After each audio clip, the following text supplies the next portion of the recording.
तो यहाँ पर मेमोरी सेल किससे बनती हैं, तो ये बनती है लिम्फोसाइट से। अब आपको एग्जाम में क्वेश्चन यहाँ पे और बन जाते हैं, जैसे आपको एलर्जी के टाइम पर पूछे कि कौन सी सेल ज़्यादा एक्टिवेट होती हैं, तो वो होती हैं आपकी इओसिनोफिल्स।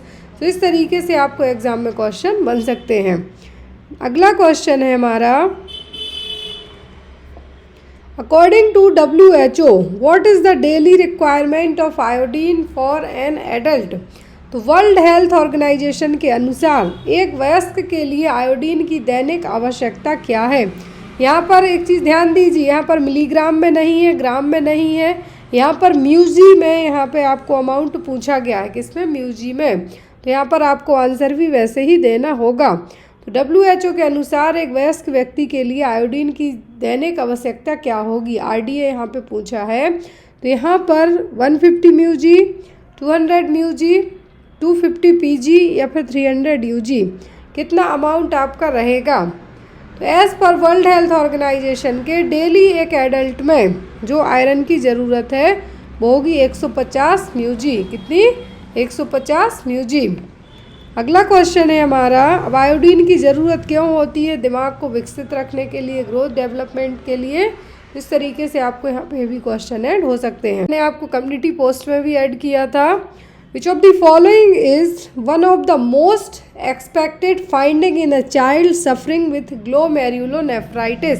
यदि बच्चा ग्लोमेरुलोनेफ्राइटिस से सफ़र कर रहा है तो उसमें कौन सी फाइंडिंग देखने को मिलेंगी। हाइपोटेंशन, क्या उसका ब्लड प्रेशर कम होगा, पेरी ऑर्बिटल एडिमा, या फिर डिक्रीज जॉइंट मोबिलिटी, या फिर सीवियर एंकल एडिमा। यदि बच्चे को क्या है, यदि बच्चे को ग्लोमेरुलोनेफ्राइटिस है तब बच्चे में क्या देखने को मिलेगा, एग्जाम में आपको क्वेश्चन आते हैं। तो यहाँ पर ग्लोमेरुलोनेफ्राइटिस क्या है, ग्लोमेरुलोनेफ्राइटिस जिसको जो शॉर्ट टर्म में हम बात करें तो GNV लिख सकते हैं, GNV लिख सकते हैं। तो यहाँ पर क्या है, inflammation of the kidneys tiny filters, जो टाइनी फिल्टर्स हैं ग्लोमेरुलाई, उनमें क्या होना, इन्फेक्शन होना, क्या होना, उनमें इन्फेक्शन होना, जिसके कारण प्रोटीन यूरिया तो होगा ही होगा। ग्लोमेरुलोनेफ्राइटिस के हम यदि क्लासिकल साइन की बात करें तो यहाँ पर प्रोटीन यूरिया होगा, स्वेलिंग होगी, BP बढ़ेगा, थकावट होगी, कभी कभी यदि टाइम पर ट्रीटमेंट नहीं मिला तो किडनी भी फेल हो सकती हैं। तो यहाँ पे कहा है कि कौन सी फाइंडिंग देखने को मिलेंगी। मैंने कहा कि स्वेलिंग देखने को मिलती है, तो अब यहाँ पे आपको स्वेलिंग तो दो हैं, सीवियर एंकल एडिमा भी और पेरी ऑर्बिटल एडिमा भी है। लेकिन जब यदि आप ग्लोमेरुलोनेफ्राइटिस वाले बच्चे को देखेंगे, ग्लोमेरुलोनेफ्राइटिस वाले बच्चे को देखेंगे तो उसको पेरी ऑर्बिटल एडिमा देखने को ज़रूर मिलेगा। क्या होगा, पेरी ऑर्बिटल एडिमा देखने को ज़रूर मिलेगा। एक क्लासिकल साइन है किसका, ग्लोमेरुलोनेफ्राइटिस वाले का। लाइक पफीनेस, आइज कैसी रहेंगी, पफीनेस टाइप रहेगी। तो यहाँ पर वही है क्या, पेरी ऑर्बिटल एडिमा। और इसको आप ये भी कह सकते हैं, यदि आपको शॉर्ट टर्म में याद रखना है, पफी आइज। कैसे, पफी आइज, फूली फूली आइज है जो यहाँ पे देखने को मिलेंगी। तो यहाँ पर आपका आंसर क्या होगा, पेरी ऑर्बिटल एडिमा। यदि क्लासिकल साइन की आपसे हम बात करें तो क्लासिकल साइन मैंने आपको बताया कि थकावट होगी, प्रोटीन यूरिया होगा, हाई BP होगा, लेकिन यहाँ पे हाइपोटेंशन नहीं होगा। क्लियर है। नेक्स्ट वन है, विच of the below is the longest muscle in a body. तो हमारे शरीर में सबसे लंबी मांसपेशी कौन सी है, बाइसेप्स, ट्राइसेप्स, क्वाड्रिसेप्स या फिर सार्टोरियस। तो हमारे शरीर की, इन ह्यूमन बीइंग बॉडी में हमारे शरीर की सबसे लंबी मसल है जो कौन सी है, कौन सी होगी। बहुत कई बार एग्जाम में आया, एनाटॉमी का क्वेश्चन है, तो वो होती है कौन सी, सार्टोरियस मसल। कौन सी, sartorius muscle. Next one is, during the resuscitation of a patient which palpable artery in the neck is used to assess the patient cardiovascular status। एक मरीज के रिससिटेशन में, रिससिटेशन का मतलब क्या होगा, दोबारा से उसको होश में लाना है, तो उस दौरान रोगी के हृदय की स्थिति का आकलन करने के लिए गले की कौन सी स्पर्शीय धमनी का उपयोग किया जाता है। बहुत ही सिंपल क्वेश्चन है। मतलब यहाँ पर यदि आपको मरीज क्या है, बेहोश है, बेहोश है मरीज तो आप उसकी कौन सी आर्टरी चेक करेंगे? नेक के यहाँ पर ब्रैकियोसेफेलिक आर्टरी, सब क्लेवियन आर्टरी, कॉमन कैरोटिड आर्टरी या फिर टेम्पोरल आर्टरी। तो यहाँ पर नेक के यहाँ पर जो असेसमेंट के लिए आप यूज़ करेंगे मरीज को, यदि आपको रिससिटेशन करना है मतलब मरीज ऑलरेडी बेहोश है, तब फर्स्ट क्या चेक किया जाएगा? कॉमन कैरोटिड आर्टरी नेक के यहाँ पर। आपने मूवीज़ वगैरह में खूब देखा होगा। तो यहाँ पर यदि मरीज बेहोश है तो सबसे पहले क्या चेक करना है? Carotid artery. अब ये तो बात हो गई किसकी? एडल्ट के लिए। एडल्ट के लिए यदि यहाँ पे आपको इन्फेंट कह दें, लेकिन ऑप्शन में है नहीं, तो यदि आपको यहाँ पे मैं एक चीज़ ऐड कर देती हूँ, यदि इन्फेंट की बात की जाए तब यहाँ पे एपिकल क्या चेक करना है? चेस्ट के यहाँ पे आपको एपिकल है जो पल्स चेक करनी होगी। तो यहाँ पर आपको अभी कौन सी आर्टरी असेस करनी है? तो वो होगी कॉमन कैरोटिड आर्टरी। अगला क्वेश्चन है हमारा, ये क्वेश्चन बहुत एग्जाम में रिपीट भी होते हैं। आप चाहें तो क्वेश्चन पेपर एमपी ग्रुप 5 के भी देख सकते हैं, उनमें भी कुछ क्वेश्चन मिल जाएंगे। Rekha's blood group is A negative. एक चीज़ और, ये पूरा पेपर मैंने इसमें किसी भी तरीके से ना ऑप्शन में ना क्वेश्चन में कुछ भी मॉडिफिकेशन नहीं किया है, बस ओनली इसको वर्ड फॉर्मेट में आपको प्रेजेंट किया जा रहा है ताकि आपको प्रॉपरली आंसर करने का टाइम मिले, क्योंकि ऑफिशियल आंसर की में ग्रीन कलर से आपके आंसर मार्क किए गए हैं इसलिए। तो यहाँ पर रेखा का ब्लड ग्रुप ए नेगेटिव है। She can receive blood by transfusion from an individual whose blood group is, मतलब यहाँ पर रिसीवर, मतलब यहाँ पर रिसीवर की बात की जा रही है। यूनिवर्सल रिसीवर इनमें से कौन सा होगा? यदि उसका ब्लड ग्रुप ए नेगेटिव है तो कौन से व्यक्ति से वो ब्लड ग्रुप प्राप्त कर सकती है, मतलब रिसीव कर सकती है? ऑप्शन में है A positive, A B positive, B negative या फिर ओ नेगेटिव। यहाँ पे आपको एग्जाम में क्वेश्चन बहुत आता है, यूनिवर्सल ब्लड डोनर और यूनिवर्सल ब्लड रिसिपिएंट। यदि हम डोनर की बात करें, डोनर की बात करें तो क्या होगा? O negative. क्या होगा? O negative. ये क्या हो गया? डोनर है। क्लियर? यदि अब हम बात करें किसकी, यदि हमसे बात की जा रही है रेसिपिएंट की, तो वो होगा ए बी पॉजिटिव। क्या होगा? ए बी पॉजिटिव क्या हो जाएगा हमारा? रिसीवर, यूनिवर्सल रिसीवर यहाँ पे आपका होगा। तो याद रखें, आप कहा है कि ब्लड ग्रुप ए नेगेटिव है, लेकिन she can receive blood by transfusion from individual whose blood group is, मतलब यहाँ पर कौन होगा जो उसको अपना ब्लड ग्रुप दे सकता है? रेखा के लिए ऐसे ब्लड ग्रुप वाले पर्सन की ज़रूरत है जो यूनिवर्सल डोनर है, मतलब वो अपना ब्लड ग्रुप किसी को भी दे सकता है। तो यहाँ पर वो कौन सा होगा? वो होगा हमारा ओ नेगेटिव वाला पर्सन। ये चीज़ आपको बेसिक क्वेश्चन है, याद रखिए। यदि आपसे रिसीवर पूछा जाए कि A B receiver, A B positive है यहाँ पर, वो क्या हो जाएगा? Universal receiver. वो किसी का भी ब्लड ग्रुप है जो रिसीव कर सकता है, मतलब उसको कोई सा भी ब्लड ग्रुप है जो ट्रांसफ्यूज़ किया जा सकता है। लेकिन यहाँ पर ए नेगेटिव वाला पर्सन है तो यहाँ पर उसको जो यूनिवर्सल डोनर होगा वही ब्लड ग्रुप दे पाएगा, और वो होगा O negative donor. Clear? Next one is Kupffer cells are seen in. तो जो कुप्फर कोशिकाएं किस में देखने को मिलती हैं? कुप्फर सेल्स क्या है? कुप्फर सेल्स किस में देखने को मिलती हैं? ड्यूडेनम में, गैस्ट्रिक म्यूकोसा में, लीवर में या फिर स्प्लीन में। जो कुफर सेल्स हैं स्पेशल मैक्रोफेज सेल्स होती हैं जो कि लीवर में ही प्रेजेंट होती हैं। किसमें? लीवर में ही प्रेजेंट रहेंगी। तो यहाँ पे आपको याद रखना है लीवर में सेल्स क्या रहेंगी? प्रेजेंट रहेंगी। कुफर कोशिकाएं कहाँ पे रहेंगी? लीवर में। और एक और यहाँ पे जैसे अब आपको लाइक वर्ड स्प्लीन है तो इसको क्या कहा जाता है? Graveyard of RBC. ये आपको छोटे छोटे पॉइंट हैं, याद रखना है। यहाँ पर कुफर सेल्स कहाँ पर पाई जाएंगी? तो ये होती है लीवर में। अगला क्वेश्चन है हमारा, विच of the following converts polypeptides into amino acid. तो इनमें से कौन है जो पॉलीपेप्टाइड्स को अमीनो एसिड में कन्वर्ट करने का काम करेंगे? एमाइलेज, बाइल, लाइपेज या फिर ट्रिप्सिन। एक और इम्पॉर्टेंट चीज़ इस क्लास को कंटिन्यू करते करते मैं आपको बता दूं कि जब भी आप लोग ये जैसे लाइक क्वेश्चन पेपर देख रहे हैं आप यहाँ पर, तो जो हिंदी इंग्लिश फॉर्मेट वाले क्वेश्चन पेपर होते हैं, जब आप उनमें ऑब्जेक्शन लगाते हैं, आप आंसर मार्क करते हैं, सीबीटी दे रहे हो या ओएमआर बेस्ड एग्ज़ाम हो आपका, तो हमेशा इंग्लिश सेक्शन को प्रेफरेंस दी जाती है, क्योंकि हिंदी में कभी कभी कुछ गड़बड़ी हो जाएंगी, बट यदि इंग्लिश और हिंदी दोनों में पेपर है तो इंग्लिश फॉर्मेट को प्रेफरेंस दी जाएगी। तो आपको ये चीज़ भी रिमाइंड रखनी है। तो पॉलीपेप्टाइड्स हैं जो अमीनो एसिड में कन्वर्ट होते हैं किसके कारण? तो ये होते हैं ट्रिप्सिन के कारण। किसके? ट्रिप्सिन। क्या होगा आपका आंसर? ट्रिप्सिन। नेक्स्ट वन है Which of the following immunoglobulin does a full term newborn receive? तो कौन सा मात्र इम्यूनोग्लोबुलिन है पूर्ण अवधि का नवजात शिशु प्राप्त करता है? IgA, IgE, IgG या फिर IgD? इम्यूनोग्लोबुलिन से आपको 4-5 क्वेश्चन बनते। एक तो मोस्ट एविडेंट, एक होता है एनाफ्लेक्टिक रिएक्शन वाला, एक होगा क्रॉनिक इन्फेक्शन में, एक होगा एक्यूट इन्फेक्शन में। तो आपको इस तरीके से क्वेश्चन आते हैं। प्लेसेंटा को कौन क्रॉस कर सकता है?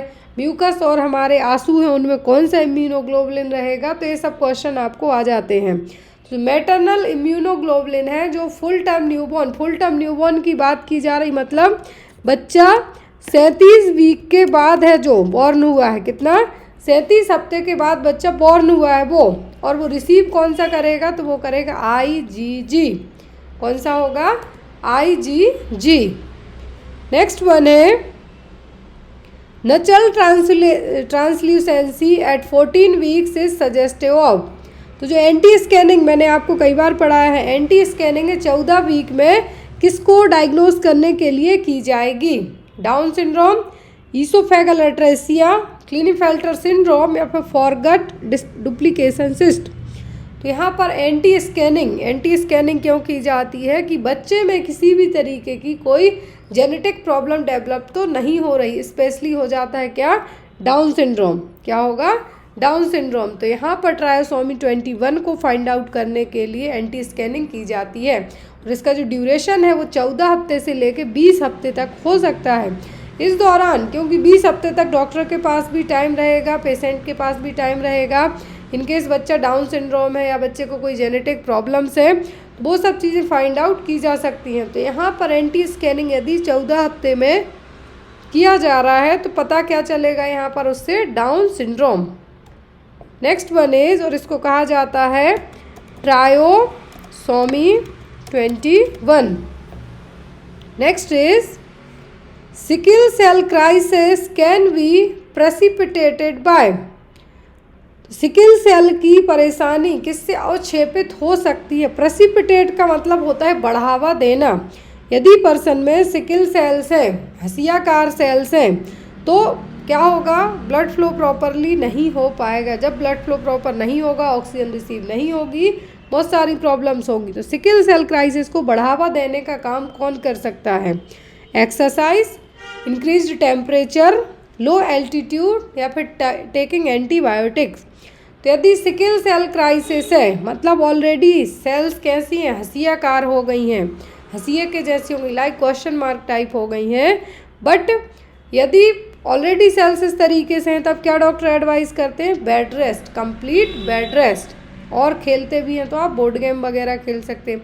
बट एज पर ऑप्शन की बात की जा रही है तो जो प्रॉब्लमेटिक हो सकता है और इसको बढ़ावा देने का काम करेगा वो होगी एक्सरसाइज। जब आप एक्सरसाइज करेंगे हमारी बॉडी को ज़्यादा ब्लड फ्लो के साथ साथ ज़्यादा ऑक्सीजन कंजप्शन की ज़रूरत भी होगी, लेकिन हमारी सेल्स कैसी हैं? हंसिया के शेप में है, लाइक क्वेश्चन मार्क टाइप है। तो वो क्या करेंगी? ब्लड आर्टरीज में प्रॉपर है जो नहीं फ्लो हो पाएंगी, एक जगह जाके अटक जाएंगी। जब वो ब्लड सेल्स फंसेंगी जो क्योंकि हंसिया के शेप में है मतलब सिकल शेप में है, तब प्रॉब्लम होगी, ना प्रॉपर ऑक्सीजन जाएगी ना ब्लड जाएगा। सिकल सेल क्राइसिस को और बढ़ावा देने के लिए जो जोखिम हो सकता है वो होगा एक्सरसाइज। क्या होगा? Exercise. Next one is an unborn error of metabolism that results in the body causing premature destruction of RBC is called. तो यहाँ पर मेटाबॉलिज्म की एक कंजेनाइटल प्रॉब्लम है, इनबॉर्न एरर है मतलब जन्मजात प्रॉब्लम है। मेटाबॉलिज्म की एक जन्मजात प्रॉब्लम है जिसमें शरीर है जो प्रॉपर आरबीसी नहीं बन पाती हैं, समय से पहले बनी हुई आरबीसी हैं जो उनको प्रीमेच्योरली मतलब प्रॉपर डेवलप नहीं हो पाई हैं जो आरबीसी, उनका खात्मा कर देता है। वो क्या है? फिनाइल कीटोन्यूरिया, G6PD डेफिशिएंसी, होमोसाइस्टिन्यूरिया या फिर एब्स्टीन एनामली। क्या होगा? यदि हमारा शरीर जो आरबीसी डेवलप ही नहीं हो पाई हैं और डेवलप हुई हैं उनका लेकिन समय से पहले डिस्ट्रक्शन कर देगा। आरबीसी का जीवन काल कितना होता है? 120 दिन का। कितना? 120 दिन का।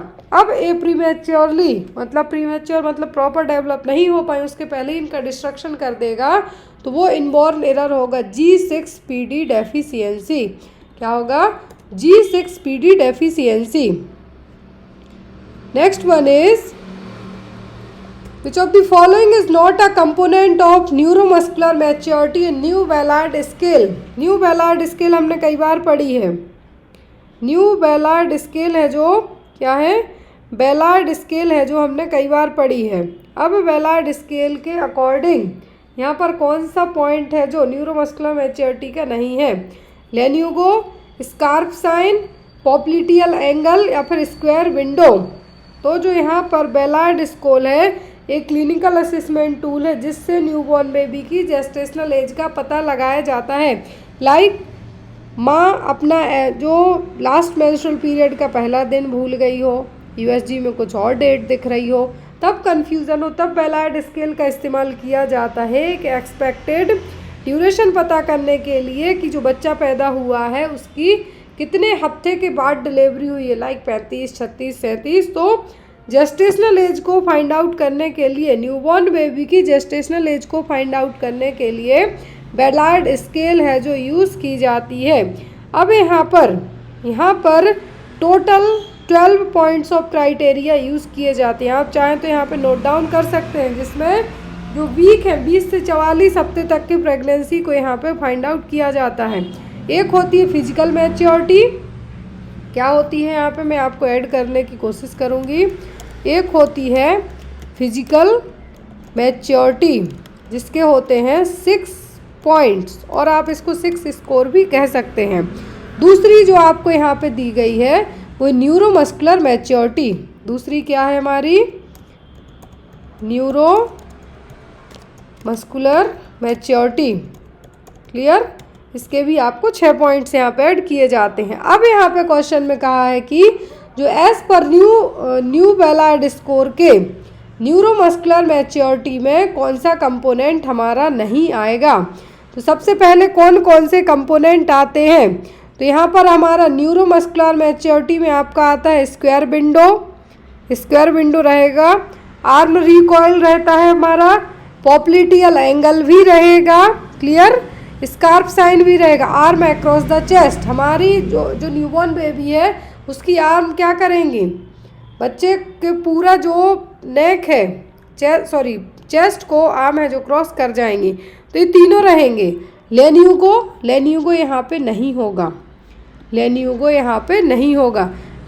होता है किसका? फिजिकल मैच्योरिटी का। यहाँ पे आपको मैं ऐड कर देती हूँ क्या क्या रहेगा। फिजिकल मैच्योरिटी के यदि 6 पॉइंट है तो यहाँ पे 6 में आपको ऐड किया जाता है स्किन में रहेगा क्या? टेक्सचर। क्या होगा? टेक्सचर होगा, पीलिंग होगी। क्लियर? टेक्सचर होगा, पीलिंग होगी। लेन्यूगो का मतलब होता है बेबी की जो बॉडी पर फाइन टाइनी हेयर होते हैं वो हो जाएंगे।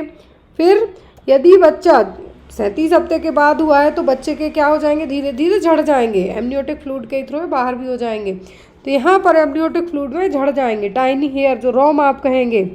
फिर प्लांटर क्रीज रहेंगे। क्या रहेंगे? प्लांटर क्रीज हैं और सोल सरफेस रहेंगे। ब्रेस्ट बर्ड से भी पता चलेगा, क्लियर है।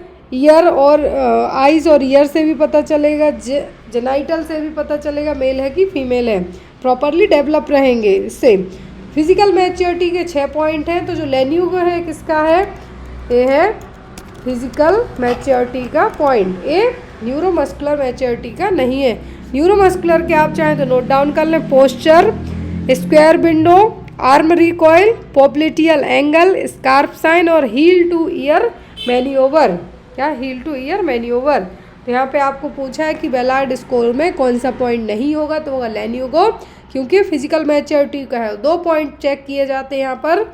एक होता है फिजिकल मैच्योरिटी और दूसरी होती है neuromuscular maturity.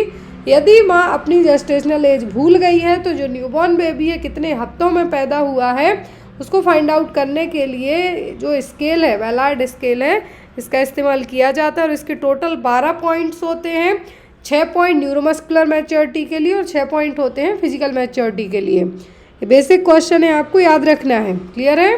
Next one is Logan's bow to protect a surgical site postoperatively is used in the case of. Logan's bow का इस्तेमाल किस सर्जरी के बाद है, जो कौन सी सर्जिकल साइट को प्रोटेक्ट करने के लिए किया जाता है? ऑप्शन में है यहाँ पर सीलियक डिसीज, मेगाकोलॉन, क्लेफ्ट लिप या फिर पाइलोरोमायोटॉमी। कौन सी सर्जरी के बाद है जो प्रोटेक्ट करने के लिए, सर्जिकल साइट को प्रोटेक्ट करने के लिए लॉगन बो का इस्तेमाल किया जाएगा? तो ये होता है क्लेफ्ट लिप डिसीज़ के लिए। क्लेफ्ट लिप सर्जरी की जाती है, उसके लिए यहाँ पे इसका इस्तेमाल किया जाता है। वह क्लेफ्ट लिप सर्जरी के बाद क्या है, क्लेफ्ट लिप सर्जरी के बाद सर्जिकल साइट को प्रोटेक्ट करने के लिए लॉगन्स बो का इस्तेमाल यहाँ पे किया जाएगा। क्लियर? ये आप यहाँ पे देख सकते हैं, एग्जाम में आपको पूछा जा सकता है कि ये कौन सा इंस्ट्रूमेंट है, तो ये है Logan's bow. Next one is what is the correct full form of DALY? Exam में बहुत आया है, स्पेशली CHO में तो बहुत आया है। कौन सा है जो डेले का सही पूर्ण रूप है? Disability adjusted life year, disability associated life year, disability associated quality of life year या फिर disability and adjusted life year? क्या यहाँ पर डेले का फुल फॉर्म होगा? क्या है डेले का जो फुल फॉर्म है यहाँ पर, वो क्या होगा? तो डेले का फुल फॉर्म होता है डिसेबिलिटी एडजस्टेड लाइफ ईयर। क्या है? Disability adjusted life year. अब यहाँ पर इससे क्या पता लगाया जाता है कि जो पॉपुलेशन है कुछ सालों में जो पॉपुलेशन है प्रीमेच्योर डेथ कितनी हुई है, कितनी डेथ हैं जो डिसेबिलिटी के कारण हुई हैं, कितने डिसेबल हुए हैं और कितनी जानें गई हैं, वो सब यहाँ पे पता लगाने के लिए यहाँ पर यूज़ किया जाएगा। तो यहाँ पे आपको याद रखना है डेले का फुल फॉर्म क्या होता है। डेले का फुल फॉर्म होता है डिसेबिलिटी एडजस्टेड लाइफ ईयर। मतलब पूरी पॉपुलेशन पे कितना डिसीज़ बर्डन रहा है, कितने सालों तक कोई लोग हैं जो बीमारियों के साथ में रहे हैं, तो वो सब चीज़ें क्या कहलाती हैं? डेले, मतलब disability adjusted life year. Next is till what age can a child be given OPV? Oral polio vaccine किस उम्र तक के बच्चे को दिया जा सकता है? 3 साल तक के, 4 साल तक के, 5 साल तक के या फिर 6 साल तक के बच्चे में? आपको पता है तो ये दिया जाता है 5 साल तक के बच्चे को ओरल पोलियो वैक्सीन है जो दिया जा सकता है। At the time of birth जो डोज दिया जाता है वो कहलाता है 0 डोज और लास्ट डोज होता है वो होता है 5 साल की उम्र में। आफ्टर 5 ईयर नहीं दिया जाता है। Next one is which of the following is the major immunoglobulin in the serum? ये देखिए मैंने अभी आपको जब इम्यूनोग्लोबुलिन वाला क्वेश्चन था कि कौन सा इम्यूनोग्लोबुलिन है जो बच्चे में प्रॉपर तरीके से जाएगा, मैटरनल इम्यूनोग्लोबुलिन बच्चे में जाएगा। अब यहाँ पे मेजर इम्यूनोग्लोबुलिन कौन सा है? IgA, IgE, IgG या फिर IgM? आपको इन सब में से क्वेश्चन एग्जाम में आते हैं। इम्यूनोग्लोबुलिन क्या है? इम्यूनोग्लोबुलिन से यदि आपको क्वेश्चन एग्जाम में आते हैं तो आपको ये चीज़ है जो पता होनी चाहिए। तो सबसे ज़्यादा मेजर अमाउंट में, मतलब ज़्यादा अमाउंट में पाया जाने वाला इम्यूनोग्लोबुलिन कौन सा है? वो IgG। क्या है? IgG। अब आपको यहाँ पे पूछा जाए IgA कहाँ पे रहेगा? ये आपको, क्योंकि एग्ज़ाम में बहुत आते हैं, तो जैसे आपको बात की गई IgA की, IgA क्या है? ये यहाँ पर जनरली म्यूकस मेम्ब्रेन में रहेगा, लाइक हमारे जो आंसू हैं, म्यूकोसा है, वहाँ पे रहेगा। एज एन एग्जाम्पल मैं आपको बता रही हूँ। IgE ये हाइपर सेंसिटिविटी के लिए है। ये किसके लिए? हाइपर सेंसिटिविटी के लिए है। यहाँ पे हो सकता है आपको स्पेलिंग मिस्टेक हो जाए। तो यहाँ पर आपको क्या है? हाइपर सेंसिटिविटी के लिए मास्ट सेल रिलीज़ करेंगी। क्लियर? अब आपका IgG है। क्या है? IgG है। तो यहाँ पर मेन एंटीबॉडी रिएक्शन ए करेगा, मेजर है। फिर आपका यहाँ पे कौन सा बचता है, आईजीएम। तो आईजीएम होता है हमेशा प्राइमरी रिस्पॉन्स में और आईजीजी होता है हमेशा सेकेंडरी रिस्पॉन्स में। तो यहाँ पे आपको वही पूछा मेजर सीरम में कौन सा होगा, तो होगा IgG. Next is ergonomics is a science of, तो यहाँ पर है एर्गोनॉमिक्स किसकी विज्ञान है, मतलब साइंस का मतलब क्या होता है, स्टडी ही करना। तो यहाँ पर क्या है, ergonomics designing the job to fit the worker, training the worker to fit the job, prevention of occupational disease, recruiting the employ to fit the job. तो यहाँ पे क्वेश्चन पूछा है अर्गोनॉमिक्स क्या है, अर्गोनॉमिक्स। तो अर्गोनॉमिक्स ऐसी साइंस की ऐसी ब्रांच है जहाँ पर वर्क प्लेस क्या है, designing the work place, product and system to fit the people, मतलब ऐसी जॉब डिज़ाइन करना कि जो वर्कर पर फिट हो। लाइक हम नर्सिंग वाले हैं, क्या है, नर्सिंग वाले हैं, तो हॉस्पिटल वाले जब भी रिक्रूटमेंट करते हैं तो एक क्राइटेरिया सेट करते हैं, बताते हैं कि आप किस बेस पे काम यहाँ पे करेंगे, मतलब वर्कर के लिए कौन सी जॉब फिट होगी उसको डिसाइड करना, वो कहलाएगा क्या, ergonomics. Ergonomics is the science of designing the job to fit the worker. बहुत ही सिंपल क्वेश्चन है, आपको याद रखना है। मतलब गुड इन्वायरमेंट ऑफिस में आप जहाँ भी काम करते हैं तो जो आपकी डेस्क हो गई, आपकी बेंच हो गई, चेयर हो गई, आप हॉस्पिटल में काम करते हैं लाइक, तो आपका जो भी वार्ड हो गया, पेशेंट हो गया, मतलब जॉब को कौन से वर्कर के लिए वो जॉब फिट है, मतलब designing the job to fit the worker. Next one is deficiency of which of the following vitamin will lead to megaloblastic anaemia. तो इनमें से कौन सा है जो, कौन सा विटामिन की कमी के कारण मेगालोब्लास्टिक एनीमिया होगा। डेफिशिएंसी का मतलब होता है कमी, B12, B6, B2 या फिर B1। तो यहाँ पर बी कॉम्प्लेक्स के विटामिन बहुत सारे होते हैं, B1, B2, B3, B5, B6, B12। तो यहाँ पर B12 की कमी के कारण क्या है, B12 की कमी के कारण क्या होगा, मेगालोब्लास्टिक एनीमिया है जो देखने को मिलेगा। फिर है हमारा question, a disease that is prevalent over a whole country और वर्ल्ड इज कॉल्ड। इसको तो हमारी जनरेशन से अच्छा और कोई जान ही नहीं सकता है कि जो बीमारी पूरे विश्व में फैल जाए वो कहलाती है पेंडेमिक और महामारी। क्या है, पेंडेमिक और महामारी। Next one, what is the mode of spreading of whooping cough. Whooping cough का दूसरा नाम क्या होता है, परट्यूसिस और 100 डेज कफ। 100 दिन की खांसी, परट्यूसिस और वूफिंग कफ, ये फैलती है किससे, बॉर्डेटेला परट्यूसिस से। किससे, बॉर्डेटेला परट्यूसिस से। और इसकी चपेट में मोस्टली 2 साल तक के बच्चे यहाँ पे आते हैं, कॉमन है उनमें। यहाँ पर बॉर्डेटेला, और इसके लिए वैक्सीन भी है, DPT वैक्सीन का जो यहाँ पर परट्यूसिस कंटेंट है वो इसी के लिए है। तो काली खांसी किस प्रकार फैलती है, डायरेक्ट कांटेक्ट से, इन्फेक्शियस ड्रॉपलेट्स से, फॉमिट से या फिर पानी से। तो यहाँ पर परट्यूसिस का पॉजिटिव एजेंट मैंने क्या बताया आपको, बॉर्डेटेला परट्यूसिस। अब खांसी की बात की जा रही है तो खांसी किससे फैलती है, ड्रॉपलेट से ही। तो यहाँ पर क्या होगा, इन्फेक्शियस ड्रॉपलेट। फॉमिट का मतलब होता है नॉन लिविंग थिंग, जिसके ऊपर बैक्टीरिया वायरस चिपक के आए और आप जाके टच कर लें, आपको इन्फेक्शन होने के चांस रहेंगे। लाइक गेट का डोर हो गया, आपका डेस्कटॉप हो गया, मोबाइल हो गया, मतलब जो भी नॉन लिविंग थिंग्स हैं। नेक्स्ट वन इज, तो यहाँ पे याद रखें 2 साल तक के बच्चों को परट्यूसिस कॉमनली अफेक्ट कर सकता है। इसको प्रिवेंट करने के लिए वैक्सीन भी है। क्या है, इसको प्रिवेंट करने के लिए वैक्सीन भी है, तो आपको ये भी याद रखना है।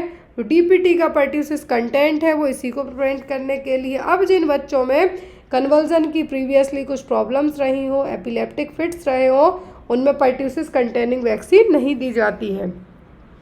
Next is the educational assessment carried out throughout a course is known as. तो यहाँ पर कहा गया है कि एजुकेशनल असेसमेंट है जो किस तरीके से होगा, फॉर्मेटिव असेसमेंट में, समेटिव, क्राइटेरियन रेफरेंस्ड असेसमेंट या फिर नॉन रेफरेंस्ड असेसमेंट।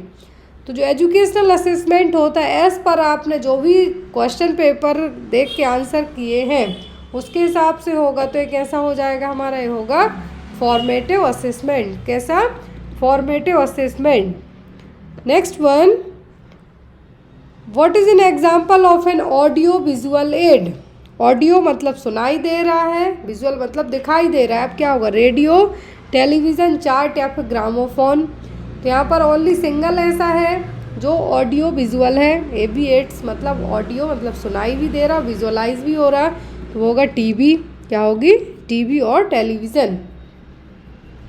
रेडियो से ओनली आप सुन सकते हैं, चार्ट को ओनली देख सकते हैं। Next one is stage of group development include all of the following except.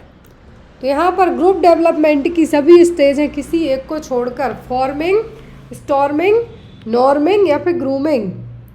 तो यहाँ पर कौन सी है जो, क्या है, कौन सी है जो स्टेज नहीं है। ग्रुप डेवलपमेंट की स्टेज के बारे में बात की गई है, तो ग्रुप डेवलपमेंट की यहाँ पे जो स्टेज हैं उनमें से वो नहीं होगी, वो होगी ग्रूमिंग। क्या होगी, ग्रूमिंग। सबसे पहली होती है क्या, फॉर्मिंग, फर्स्ट है फॉर्मिंग, दूसरी होती है स्टॉर्मिंग, तीसरी होती है नॉर्मिंग, इसके बाद में हमारी आती है परफॉर्मिंग। क्या है, परफॉर्मिंग। और फिर आपकी आती है एडजर्निंग।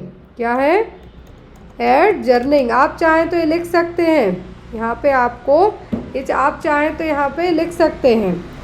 क्या हो जाएगा, forming, storming, norming, performing and adjourning. Forming मतलब, फॉर्मिंग स्टेज का मतलब है जो फर्स्ट स्टेज होगी हमारी, जहाँ पर एक टीम बनेगी, फॉर्मेशन होगा ग्रुप का। स्टॉर्मिंग स्टेज में क्या होगी, टीम डिस्कवर करेगी कि किस तरीके से कौन सा काम करना है। नॉर्मिंग में टीम अपना काम करना स्टार्ट कर देगी कि किस तरीके से क्या क्या चीज़ें शुरू की हैं।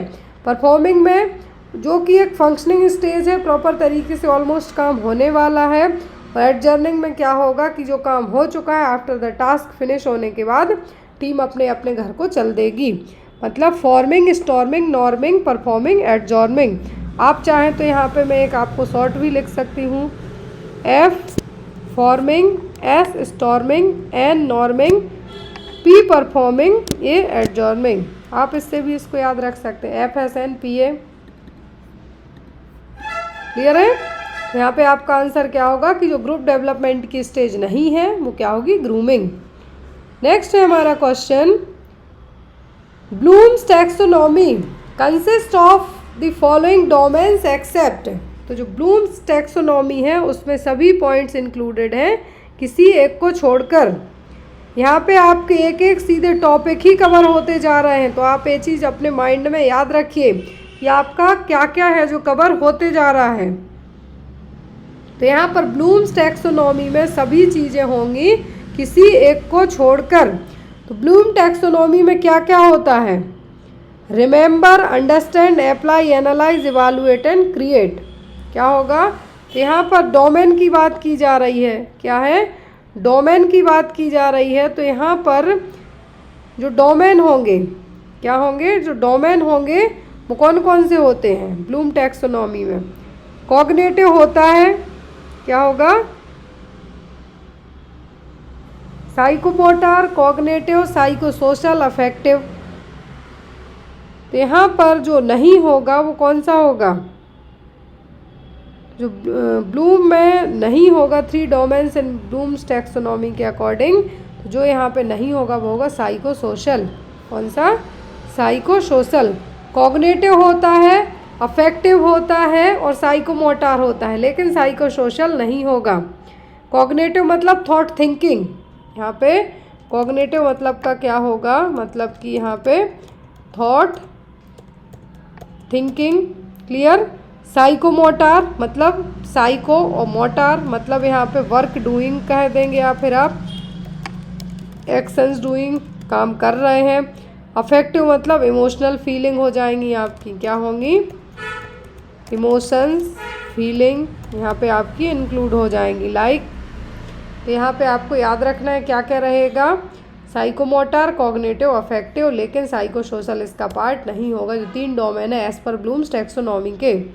Next one is who gave 14 principle of management. तो मैनेजमेंट के 14 प्रिंसिपल किसने दिए थे, Daniel Freud, F Taylor, Henry Fayol या फिर मैरी फॉलेट ने? तो 14 प्रिंसिपल दिए थे मैनेजमेंट के, किसने? हेनरी फायोल ने। किसने? हेनरी फायोल ने। Next one is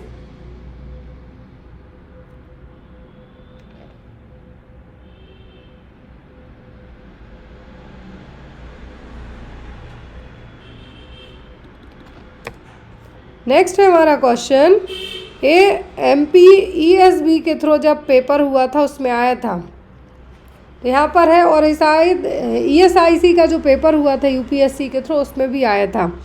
which of the following theories believes in practical and utilitarian philosophy of education? तो इनमें से कौन सी थ्योरी प्रैक्टिकल और क्या है, व्यवहारिक और उपयोगितावादी, मतलब यूटिलाइजेशन पर और प्रैक्टिकल दोनों पर बिलीव करती हैं? आइडियलिज्म, नेचुरलिज्म, प्रैग्मेटिज्म या फिर स्पिरिचुअलिज्म? तो यहाँ पर जो थ्योरी विश्वास करती है, फिलॉसफी है जो यहाँ पर, वो होगी कौन सी? प्रैग्मेटिज्म, जो यूटिलाइजेशन और प्रैक्टिकल दोनों पर बिलीव करेगी। किस पर? यूटिलाइजेशन और प्रैक्टिकल दोनों पर बिलीव करेगी। अब यहाँ पे आपको तो इस एग्ज़ाम में क्या पूछ लिया गया, तो यहाँ पर आपको याद रखना है। अब आपसे पूछे कि आइडियलिज्म फिलॉसफी, तो ये जनरली किस चीज़ पर डिपेंड रहेगी? मेंटल और स्पिरिचुअल पर। इस पर माइंड ओवर मैटर। यहाँ पे आप इसको ऐसे भी याद रख सकते हैं, आइडियलिज्म एज ट्रू रियलिटी और मेंटल कंस्ट्रक्शन। तो यहाँ पे आपको याद रखना होगा। बर्ड ऑफ फॉर्म से यहाँ पे आप याद रख सकते हैं। तो ये सब आपको एग्जाम में क्वेश्चन आ सकते हैं। अब आपको यहाँ पे यदि रियलाइजेशन की बात की जाए और यदि आपको कुछ नेचर के रिगार्डिंग पूछा जाए तो वो यहाँ पे आपके ऐड हो जाएंगे। तो यहाँ पे यदि आइडियलिज्म, नेचुरलिज्म, प्रैग्मेटिज्म या स्पिरिचुअलिज्म फिलॉसफी पूछी जाए तो आपको आंसर सही देना है। एज पर यूटिलाइजेशन और प्रैक्टिकल दोनों पे बिलीव करेगी, वो कौन सी होगी? Pragmatism. Next one is the authority providing channel for upward and downward communication is known as. जो अथॉरिटी यहाँ पर क्या है? जो अथॉरिटी यहाँ पर क्या करेगी? डाउनवर्ड और अपवर्ड और डाउनवर्ड दोनों तरीके का कम्युनिकेशन है जो प्रोवाइड कराएगी, वो क्या होगा?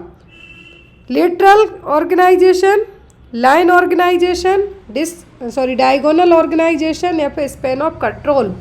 तो अपवर्ड डाउनवर्ड का मतलब होगा यहाँ पे, आप इससे समझिए कि जैसे लाइक आपका मैनेजर है या फिर लेट से आपकी जो मैट्रन है, हॉस्पिटल में आप काम करते हैं, यदि आपकी मैट्रन है और आप हैं, आपका कम्युनिकेशन के अपवर्ड डाउनवर्ड होगा? नहीं होता है। उन्होंने जो जहाँ आपको ड्यूटी दे दी आप वहाँ जाके करेंगे। तो ऐसा कम्युनिकेशन प्रोसेस जहाँ पर एक दूसरे से आप आइडियाज़ अपने शेयर कर सकें बेझिझक होके, वो क्या कहलाएगा? वो कहलाता है लाइन ऑर्गेनाइजेशन। क्या होगा? Line organisation.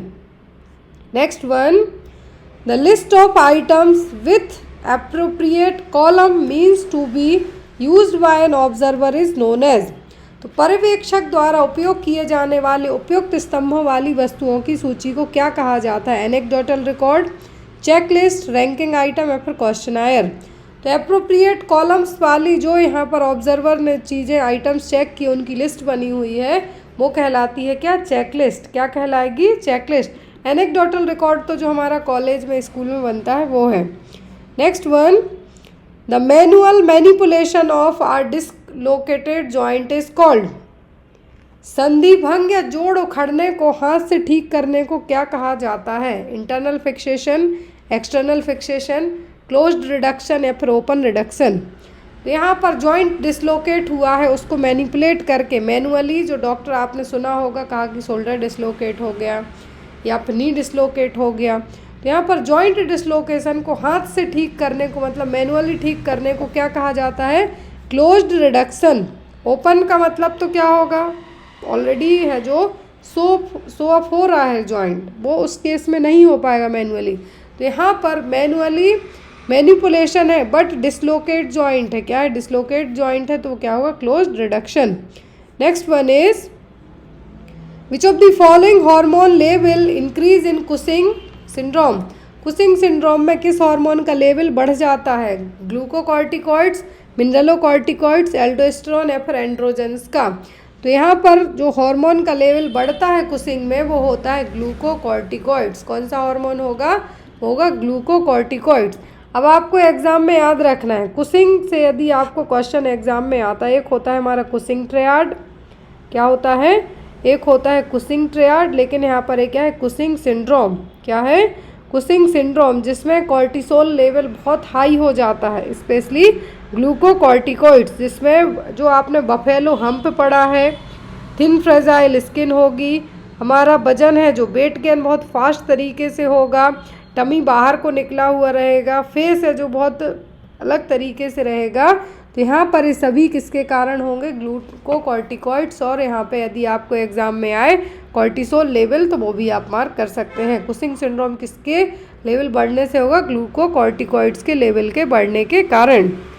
Next one is the mode of transmission of hepatitis A. तो हेपेटाइटिस ए किससे फैलता है, ट्रांसमिशन मोड क्या है हेपेटाइटिस ए का, तो मैंने आपको कई बार बताया है कि हेपेटाइटिस ए और हेपेटाइटिस ई दोनों फीको ओरल रूट के थ्रू फैलते हैं।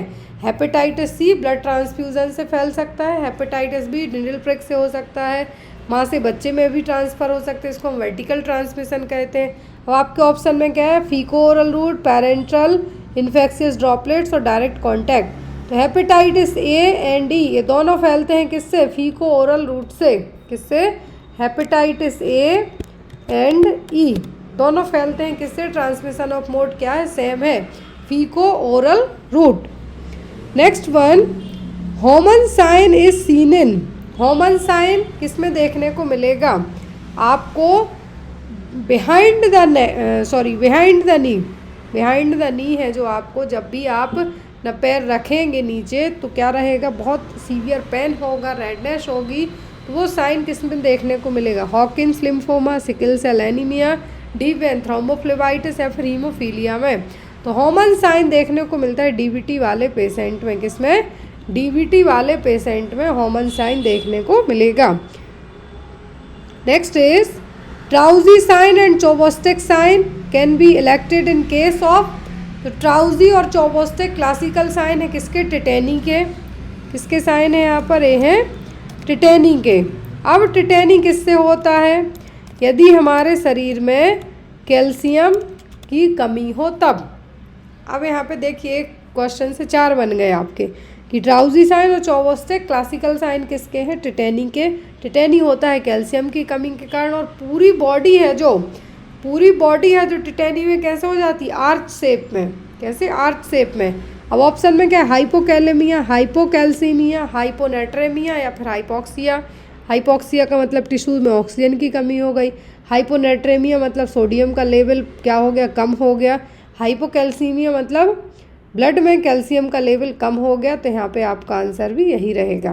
क्लियर है, कैल्शियम की कमी के कारण हमारे शरीर में जो 2 क्लासिकल साइन देखने को मिलते हैं, एक होता है चोबोस्टिक, दूसरा होता है ट्राउजी साइन।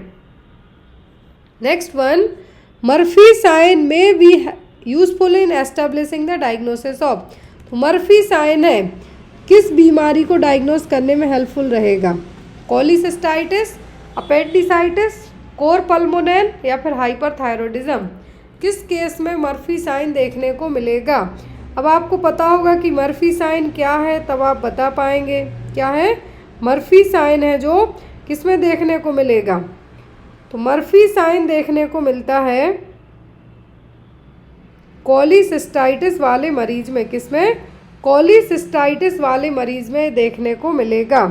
कोलिसिस्टाइटिस का मतलब होता है गॉल ब्लैडर में इन्फेक्शन, इन्फ्लामेशन होना। किसमें, गॉल ब्लैडर में इन्फेक्शन, इन्फ्लामेशन हो देखने को मिलना। मर्फी साइन देखने को किस में मिलेगा, कोलिसिस्टाइटिस वाले पेशेंट में। रॉप्सिंग साइन देखने को मिलता है, मैकबर्नी पॉइंट्स पर पेन होगा, वो होता है अपेंडिसाइटिस में। क्लियर है। Next one is Rovsing sign that is palpation of left lower quadrant में elicit pain in the right lower quadrant, this is suggestive of. देखिए मैंने जस्ट अभी आपको कहा कि अपेंडिसाइटिस में रॉप्सिंग साइन देखने को मिलेगा। अब यहाँ पे देखिए बताया गया है कि रॉप्सिंग साइन क्या है, palpation of left lower quadrant में elicit pain in the right lower quadrant.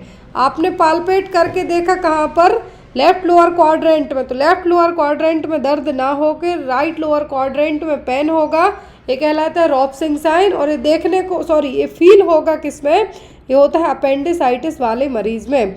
ये आप याद रखिए। कोलिसिस्टाइटिस का आपको पूछा तो आपको कह देना है मर्फी साइन। क्या है, कोलिसिस्टाइटिस का मर्फी साइन, गॉल ब्लैडर में इन्फेक्शन इन्फ्लामेशन होना। अपेंडिसाइटिस का पूछे तो एक होता है मैकबर्नी पॉइंट, आपको एग्जाम में आता है।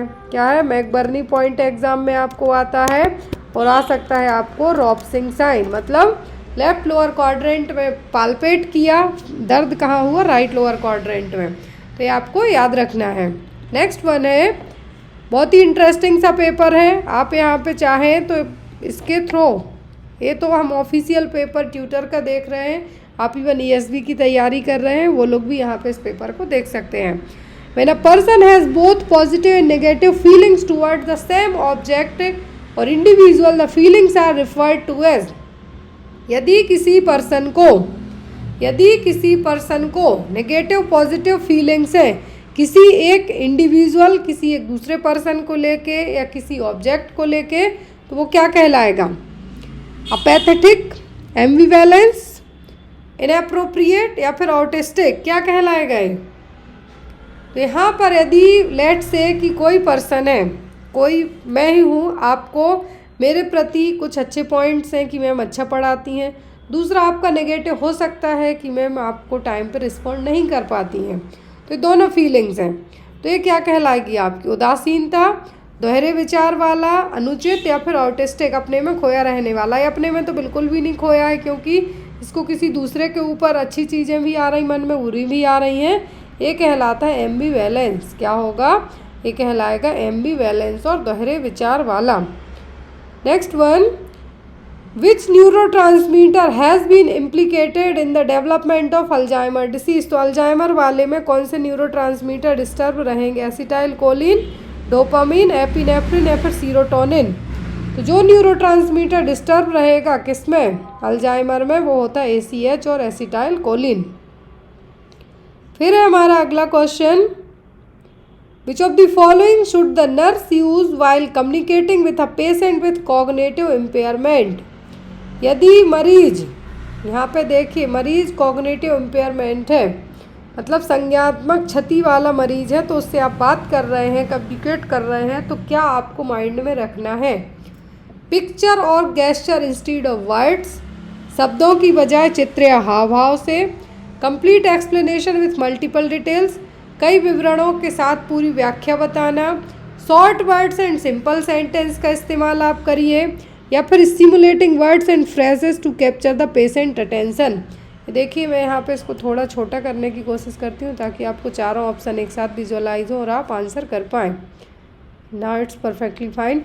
यहाँ पे देखिए क्वेश्चन में क्या कहा गया है कि यदि कॉग्निटिव इम्पेयरमेंट वाला पर्सन है, उसकी जो सोचने समझने की क्षमता है क्या है, डिस्टर्ब है। अब यहाँ पे आप उससे बात करते हैं तो आप क्या दिमाग में रखेंगे या आप कैसे बात करेंगे। पहले में कहा गया है बोलने की बजाय उसको हाव भाव से अपने या चित्र दिखा के बात कीजिए, इमेज दिखा के कुछ भी, या फिर कम्प्लीटली एक्सप्लेन कीजिए बहुत सारी डिटेल के साथ। ऑलरेडी कॉग्निटिव इम्पेयरमेंट है इससे तो उसको कुछ समझ में ही नहीं आने वाला।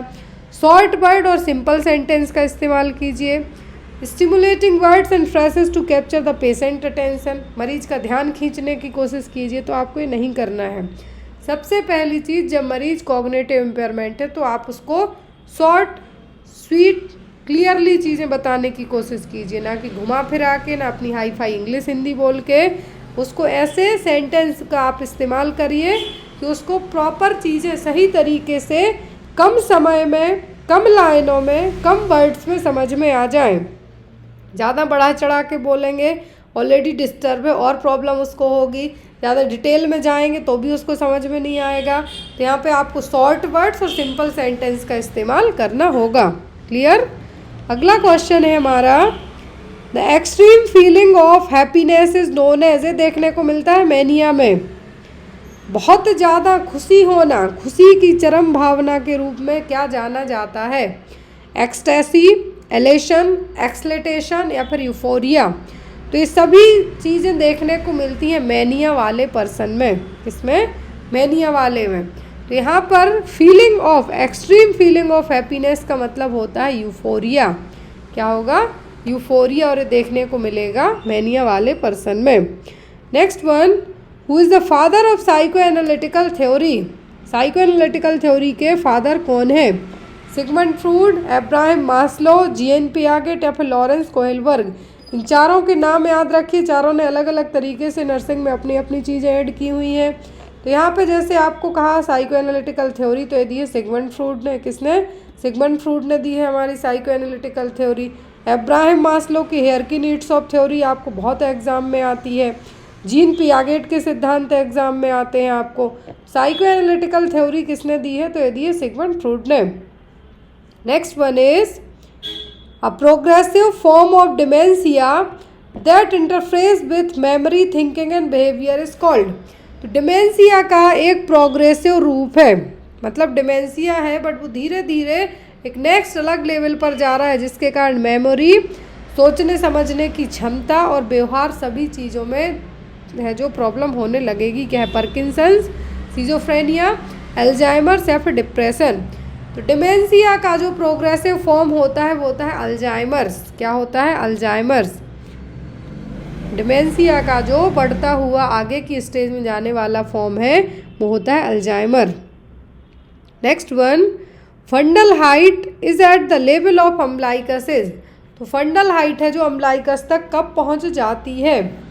24 हफ्ते की प्रेगनेंसी में, 26 हफ्ते की प्रेगनेंसी में, 28 हफ्ते की प्रेगनेंसी में या फिर 30 वीक की प्रेगनेंसी में। तो फंडल हाइट यहाँ पे आपको पूछा जाए तो फंडल हाइट की लेके क्वेश्चन बहुत सारे एग्जाम में आपको आते हैं। लेट्स से यदि आपको पूछें below the just above the symphysis pubis तो 12 से 14 वीक कहिए आप। बिलो द अम्बलाइकस तो 16 हफ्ते हो गए। और अम्बलाइकस तक की बात की जाए तो ये आप कह सकते हैं कब तक? 24 हफ्ते तक। तो height eight the level of umbilicus कब आपको यहाँ पे मार्क करना है? 24 हफ्ते, क्योंकि यहाँ पे आपको ऑप्शन में 20 से 22 हफ्ते नहीं है। याद रखें 20 से 22 हफ्ते नहीं है, इसीलिए आपको ये चीज़ बतानी होगी कि यदि प्यूबिक सिम्फाइसिस तक बात करें, मैं यहाँ पे आपको ये पॉइंट्स ऐड कर देती हूँ। यदि आपसे बात की जाए कहाँ तक? प्यूबिक सिम्फाइसिस, तो जो फंडल हाइट कितने हफ्ते तक प्यूबिक सिम्फाइसिस तक पहुंचेगी? तो आप याद रखिए 12 वीक्स। कितना? 12 वीक्स। अब आपको पूछा गया अम्बलाइकस और अम्बलिकस तक, तो अम्बलिकस तक कितने में पहुंचेगी? 20 से 24 हफ्ते आप याद रख सकते हैं, क्योंकि आपके ऑप्शन में 20 नहीं है, 20 नहीं है, इसीलिए मैंने 24 को मार्क किया। ये आपको रिमाइंड रखना है। अब आपसे पूछा जाए चेस्ट तक कब पहुंचती है? तो होगा 36 हफ्तों में, जिसको हम एक्सीफॉइड प्रोसेस के नाम से जानते हैं। किससे? एक्सीफॉइड प्रोसेस के नाम से जानेंगे। अब आपको पूछे लाइटनिंग कब होती है? तो 36 हफ्ते की प्रेगनेंसी के बाद। यदि प्रीमी मदर है, फर्स्ट टाइम है, तो 36 हफ्ते के बाद बेबी सडनली एक्सीफॉइड स्टर्नम तक जाके सडनली नीचे की तरफ ड्रॉप होगा, वो कहलाएगा लाइटनिंग। और यदि माँ सेकेंड टाइम में मल्टीग्रेविड है तो 34 और 35 वीक में लाइटनिंग देखने को मिल जाएगी। नेक्स्ट वन है the overall resistance in a community is referred to as. तो एक समुदाय में समग्र प्रतिरोधक क्षमता को किसके रूप में जाना जाता है? एक्टिव इम्यूनिटी के, हाइड इम्यूनिटी, इनेट इम्यूनिटी या फिर पैसिव इम्यूनिटी, किसके रूप में जाना जाता है? तो यदि पूरी ओवरऑल कम्युनिटी में इम्यूनिटी बन गई है किसी बीमारी को लेके, तो वो कहलाती झुंड प्रतिरक्षा या फिर herd immunity. Next one, acid fast staining is used to detect. तो एसिड फास्ट स्टेनिंग का इस्तेमाल किसके लिए किया जाता है? Clostridium tetani, Mycobacterium tuberculosis, HIV AIDS या फिर मेनिंगोकोकाई। अब जो यहाँ पे चारों के चार दिए हुए हैं एग्जाम में, इनसे बहुत धड़ाधड़ के क्वेश्चन बनते हैं। टिटेनस का पॉजिटिव एजेंट पूछे तो बैक्टीरिया होता है क्या? क्लोस्ट्रीडियम टेटेनी। इसके जो बैक्टीरिया किस में रहते हैं? मिट्टी में। बॉडी में एंट्री कैसे करते हैं? हमारी बॉडी में कोई कट हो, स्क्रैप हो तो उसकी जगह से एंटर कर सकते हैं। इसको प्रिवेंट करने के लिए टीटी का जो टिंका टिटनेस टॉक्साइड है जो दिया जाता है। माइकोबैक्टीरियम ट्यूबरक्लोसिस किसके लिए रिस्पॉन्सिबल है? टीबी को कॉज करने के लिए रिस्पॉन्सिबल है। क्या है? एसिड फास्ट स्टेनिंग बैक्टीरिया है। साथ ही साथ यहाँ पर आपको टीबी से भी बहुत सारे क्वेश्चन बन जाते हैं एग्जाम में। बीसीजी वैक्सीन दी जाती है, कितने साल तक प्रिवेंट करेगी? तो ये प्रिवेंट करेगी 20 साल तक। कब दी जाती है? At the time of birth दी जाती है। यदि जन्म के समय नहीं दे पाए तो 1 साल की उम्र तक दे सकते हैं, लेकिन एक महीने तक डोज अलग होता है। 1 महीने से 1 साल की उम्र तक यदि दी तो यहाँ पर डोज अलग होगा, थोड़ा बड़ा हुआ रहेगा। कहाँ दी जाती है? तो यहाँ पर लेफ्ट अपर आर्म में इंट्राडर्मल रूट के थ्रू दी जाती है। अब बात आती है HIV एड्स की। Human immunodeficiency virus HIV AIDS है जो यहाँ पर ये माँ से बच्चे में भी हो सकता है, बट इसका जो मेन ट्रांसमिशन ऑफ मोड है वो क्या होता है? सेक्सुअली ट्रांसमिटेड डिसीज़ भी है एक तरीके से। तो यहाँ पर ये हो गया, लेकिन यहाँ पर एसिड फास्ट स्टेनिंग की बात की जा रही है तो वो क्या होगा यहाँ पर हमारा? Mycobacterium tuberculi. क्लियर है? Next one, the disease histoplasmosis is acquired from. तो यहाँ पर हिस्टोप्लाज्मोसिस जो रोग है किससे होगा? एनिमल से, मैन से मतलब इंसानों से, मिट्टी से या फिर पानी से। यहाँ पे कहा गया है क्या? हिस्टोप्लाज्मोसिस। क्या है? हिस्टोप्लाज्मोसिस, जो कि एक क्या है? फंगल इन्फेक्शन है। क्या है? ये है फंगल इन्फेक्शन। आप यहाँ पे याद रखिए हिस्टोप्लाज्मोसिस क्या है? ये है एक फंगल इन्फेक्शन। और ये जनरली प्लाज्मा इनहेल करने से, किससे इनहेल करने से? हिस्टोप्लाज्मा कैप्सुलेटम स्पोर्स इनहेल्स करने से ये होंगे।